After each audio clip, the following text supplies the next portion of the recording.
It appears as though Israel is going to hold off on invading Rafah following pressure from the White House. The IDF says it wants to continue in its fight to eliminate Hamas in the Gazan city, but agreed to pause their military offensive for now. Now, to chat about this in more detail is our foreign affairs expert, Lisa Daftari, who joins us once again from Los Angeles. Lisa, why did the Israeli military agree to the Biden administration's demands of holding off for now? The Israeli government finds itself in a very, very difficult position. Obviously, 6 months, those hostages have not been returned. Imagine the pressure on the Israeli government by the hostages' families. World opinion is entirely against Israel, with false data coming out of Hamas and the mainstream media. And of course, the universities, as you know, everywhere you look, there is condemnation of Israel without the proper facts. I routinely check in with John Spencer. He's a very prominent urban war specialist, and he talks about the Israeli army being probably the most humane army, and the number of casualties being the lowest it can possibly be given the situation. He also outlines how Mosul, and every war the United States has fought, has had a higher per capita death toll than we're seeing in Israel. But obviously, that's not what you're hearing from the media. So you can imagine the pressure that Israel is under. And obviously, here in the United States, the White House trying to curb or defang, minimize Israel's capacity to fight back the terrorists. And obviously, in Israel, fighting terrorism is a 24/7 job, 365 days a week. So they are surrounded by enemies at any given moment. There are missiles coming into the country on a given day, and let alone what has happened in the aftermath of October 7th. So it's very difficult, but at the same time, because they are allied with the United States, because they rely on the United States, there's a lot of pressure coming from the White House, and they have decided to take a pause and to wait until they see what the United States says.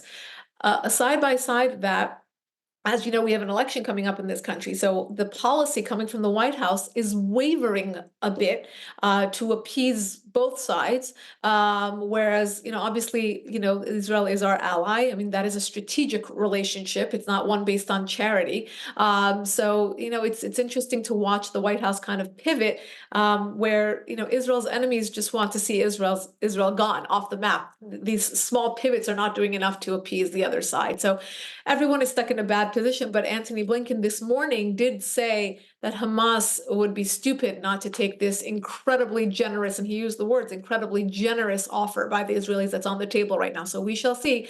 A lot of people don't realize how many great offers Hamas has rejected. So when people say ceasefire now, it's not in the hands of the Israelis. Hamas, a terror organization, has every ability to put down its weapons and to surrender, making it a ceasefire. We're also seeing more and more of those student-led protests at colleges and universities across the Western world, not just here in Canada and the United States, but in Europe as well, demanding Israel stop the genocide in Gaza. Lisa, Hamas and Iran have meanwhile been in full support of the protests, including the ones taking place at Columbia University. Right, and I tweeted this. Imagine the irony of Khamenei, the supreme leader of the Islamic Republic, torturing, killing university students inside Iran. And this has been the fixation for 45 years. This government has been in power, and torturing the young people of Iran, but then applauding the young people of the United States. Look how skewed these young people in the United States are, where they don't know anything, but they're siding with terror organizations. They're applauding the Islamic Republic for firing missiles into Israel. This has nothing to do with policy, I guarantee you. And it's been done. The New York Post had something last week where they interviewed a young woman and said, "What are you doing here?" She's like, "I don't know. Let me ask my friend." And her friend said, "I don't know what we're doing here, but we're here." So, this is kind of like the trend. It's the social justice crowd that basically believes, well, if you believe in XYZ human rights, this is the cause of the moment, and this is why we have to be here. It's sad because we saw the same thing during BLM. While there was a core issue, we all want equality, nobody wants racism. While we all want peace in the Middle East, nobody wants a war. This is not the way to do it. They are alienating Jewish people on campus. Yesterday, there was a gentleman who was interviewed. He was sobbing. He was sobbing because someone held a knife to him at UCLA, and he kept saying, "Just because I'm a Jew, just because I'm a Jew," and he kept saying that. I mean, I couldn't sleep last night. I was thinking about this. Where have we come as a people, where this person was targeted What does he have to do with land in the Middle East? What does he have to do with policy in the Middle East? Obviously, he's a young man walking on campus, and he was held at knife point because he is Jewish. It's turned so ugly, and this is why, you see some chancellors, some deans handling this properly and doing away with it in minutes. There's a woman at Pomona College here in California, and these pro-Hamas protesters, and I say that for a reason, they're not pro-Palestinian and they're not anti-Israel, they're pro-Hamas protesters. They basically raided the building where the chancellor and the dean's offices are, and she caught them in the stairwell and said, if you don't clear this area in 10 minutes, you're going to be suspended, you're done, you're out of the school. And she actually held her word. Most of the students cleared out, and the ones who didn't were expelled from the school. That's exactly how to deal with this. This is not a matter of free speech. This is not a matter of peaceful protest, because it is none of those things. This is actually siding with terrorism. This is alienating the Jewish students. This is showing anti-Semitism. And that's why we're seeing certain segments of the population come out, whether it's certain lawmakers or certain donors who are pulling the funding and really trying to do away with it. And it's unbelievable to me how, over at Columbia University, they don't see it that way. They've allowed this to just pour over. And I have some sources who are there at the pro-Israel side at Columbia University, and they have told me that they've basically these protesters have taken over even the sidewalk. They intimidate people walking by the sidewalk or getting out of the subway right there in front of Columbia University. I mean, that's public property. And if the police is not protecting anyone, whether any American who's trying to get by, this is horrific. This is just, it's going to get worse and worse. And if they don't really get that message that they need to stop this bully behavior, it's just going to continue. And the pro-Hamas demonstrations on post-secondary campuses, yes, are becoming more intense and even violent in recent days. And now, Lisa, lawmakers are calling for a change. U.S. Senator Rick Scott even sent a letter to the Columbia University Board of Trustees with an ultimatum. You take action against anti-Semitism or you lose federal funding. Great. I mean, that's the way it should be. And I think there's too few voices on this. We saw a few billionaires over the last week say the same thing. We're pulling our funding. The issue with this, Hal, as you know, is that we have other countries come in and pick up the slack. We can have Qatar come in, you can have Iran's regime come in, you can have China come in. And what happens is, these prominent Americans who have been giving funding to the school, they're not involved in indoctrination. They have their name on a building, right? But those countries and those influences that I just mentioned, they get into the school. They buy a chair, they buy a department, they buy minds. And that's the scary part here, is that, yes, these American investors or entrepreneurs or alums that are pulling their funding, those who are going to replace them are much more dangerous and will add so much more to the current problem of indoctrination. Obviously, these young people have no idea. They weren't even alive during 9/11.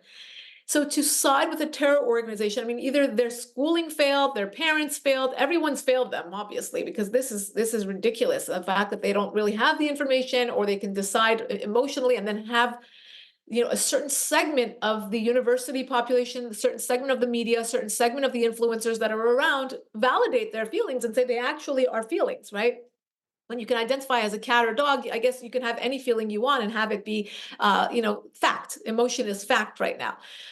So, it's really tough times. And again, if we don't get ahead of this whole entire generation, imagine when this generation is in office, when the entire Senate and Congress is made up of this TikTok generation, what will be of the United States? What will be of Canada? What will be of Europe and the world? I think we're headed in a very, very dangerous, direction. And this is the cautionary tale. Lisa, the House of Representatives Israel aid bill is under scrutiny for including more than $9 billion in humanitarian assistance. Now, many people believe that the money is not actually making it to provide help for the Palestinian people, but instead is falling into the hands of the terrorist group Hamas. So let me ask you, is there any way to prevent this from happening? Unfortunately not, because who is the leadership over there? It is Hamas, and people don't understand this. If you truly care about the Palestinian people, you have to call out Hamas. You have to get rid of any terror entity that chooses to influence the Palestinian people. Look, before October 7th, we saw protests on the streets in Gaza. Of course, it's very dangerous. These are very brave people who were out on the streets protesting Hamas. After October 7th, you have a higher percentage, and this is assuming that these polls are somewhat accurate and give us somewhat of a glimpse into what's going on over there, you have a higher percentage of people supporting Hamas and standing behind Hamas. Now, is that because they feel like they're winning against Jews and they're anti-Semitic? Is it because they feel as though, well, Hamas is the only one who's going to have our backs, or is it out of fear? And it may be all three in different segments of the population. But the point being, they have hijacked the entire Palestinian people, and many of them are willing, and many of them are not, and silent. But regardless, when we give that money over to, when it's well-intentioned aid and money over to the Palestinians, we can't say it's because Israel's not giving aid or not allowing aid to get in there. We have to understand that it's Hamas that is the gatekeeper. It's Hamas that puts young children in harm's way. It's Hamas that puts them in hospitals. It's Hamas that puts bombs in schools and hospitals and mosques.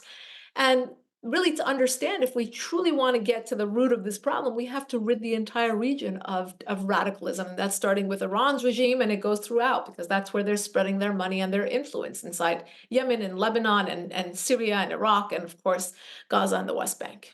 Lisa, tensions between Israel and Hezbollah also continue to climb. Now, France's foreign minister headed to Lebanon recently to help ease some of those tensions. Apparently, some progress has been made. We shall see, because this is, Iran's regime that is able to, take the temperature up and bring it down. So for a while, we saw some cooling because Iran's regime was launching those rockets from Iran soil into Israel, and kind of took a step back with the Houthi attacks on the ships in the Red Sea, or Hezbollah, for example. But what many people don't know is that missiles have continuously been falling into Israel from the north, from Lebanon, where Hezbollah is headquartered. Now, the fear here is that Hezbollah will, instead of just lobbing missiles into Israel, will escalate and fight Iran's war, the Islamic Republic's war, in the shadow war that they have been, obviously, again, continuously fighting. But to escalate that and to lob more missiles into Israel and to really go further into Israel, which they have been doing since the retaliation we saw last week.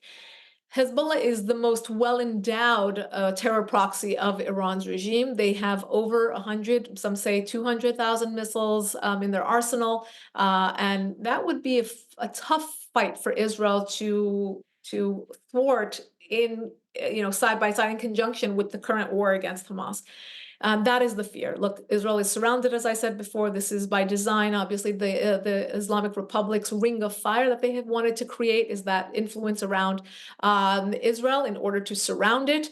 And when you say, France has gone over there, this is the problem with the Europeans and the West in general in stopping Iran's regime's advances in the region. We are always playing catch up.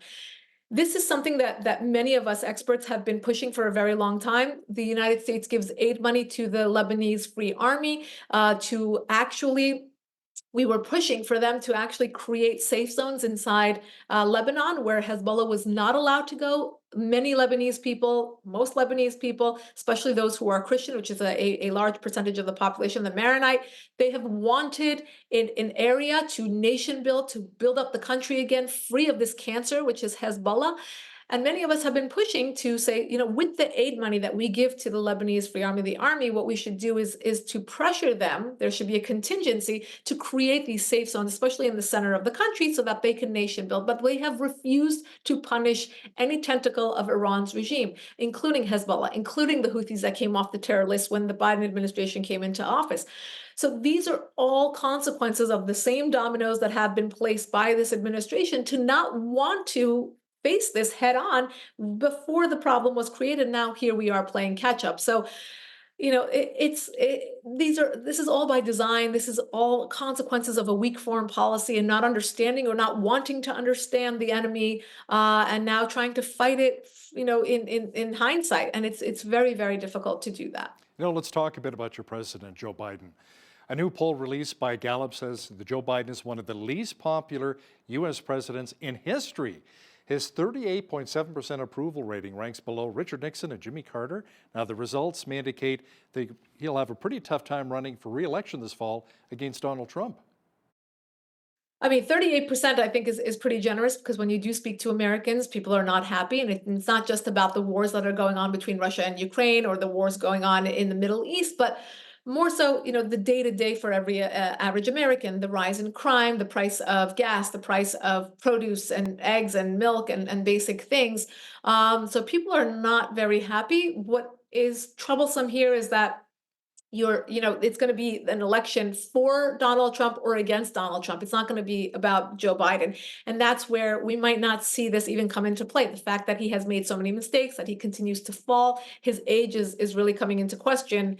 I mean, it should have come into question a long time ago, but now I think they have done either a worse job at hiding his mistakes, or it's just by design to maybe, swap him out with a different, which people still think will happen at the last moment. But we shall see. I think we're going to see a lot of different things happen between now and November, so it will be a very colorful election season. U.S. political reporter and foreign affairs expert Lisa Daftari, thanks so much for joining us once again from Los Angeles. My pleasure.